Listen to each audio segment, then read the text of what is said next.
Hi, this is Donnie from Hamboards. Street sweeper paddles come in 3 different sizes. There's a specific paddle for your exact height. The large, medium, and small each have exactly the same amount of tapered pole section at the bottom. It's 65 centimeters. And then from that 65 centimeters up, it's tube. And it's a tube section up here because the top section of this paddle is also a tube, and in order to fit in here properly and grip properly, it needs to be a straight tube.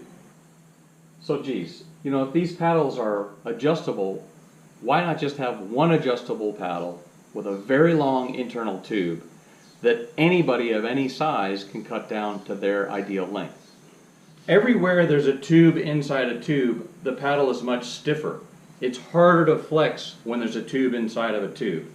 But whenever you have this thing so that there's only about this much tube inside a tube, it's right where your hand is supposed to go, and it makes it very flexible. Energy in equals energy out, right? So you have to actually be able to bend the paddle comfortably in order for it to send the energy back out to you. It is true that if you have a very stiff paddle and you're strong enough to bend it and strong enough to handle it giving the energy back out to you as quickly as it wants to, then a very stiff paddle could work for you. But most people just aren't that strong. Your bottom hand needs to be comfortable.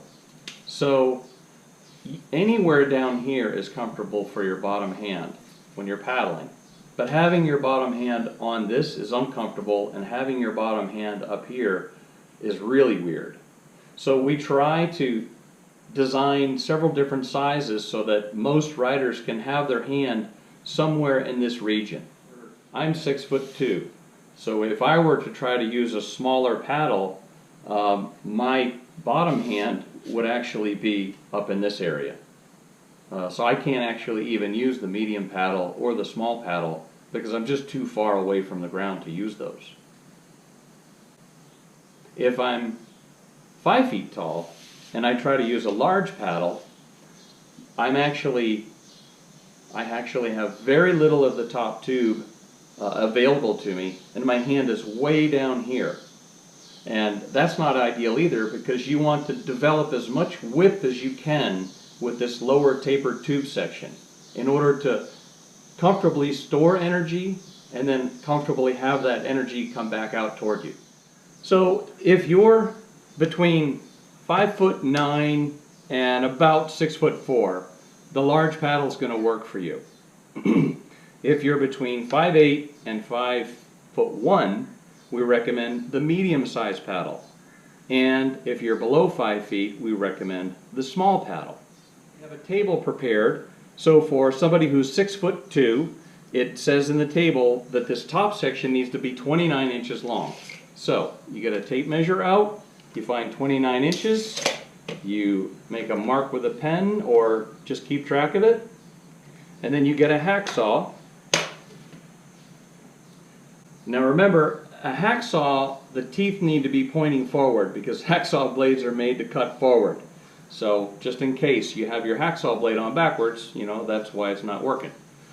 So then all you have to do is take nice, easy strokes to get it started. And once it gets started, it really wants to go. So here we go, it's cutting in. I'm going to cut about halfway through the tube, and all of my cutting is when I'm pushing forward. Then I'm going to rotate the tube toward me a little bit, maybe 10 degrees. I'm going to cut it again. I'm going to rotate it again, and go ahead and cut really nice and easy now. Nice and easy. There it is. So now, I've removed this section of tube that I don't need for my height, and all I have to do is clean this off. There's nothing wrong there. And I'll take this, I'll put it back inside the top section, and I'm basically going to put about this much, about 6 inches of tube inside the tube. There's about 6 inches. There it is. Now I've got plenty of flex on my paddle. This one is dialed in for me for my height. Once you develop the technique for pole vaulting your way along with a street sweeper, you'll find that it's far more comfortable, it's easier on your shoulder, and you're using far more muscles in your upper body. You're not only using the muscles in your pecs to push yourself along, you're actually using your biceps and your entire upper core and to keep your balance and to load this thing and to unload it. And besides, it's just more comfortable.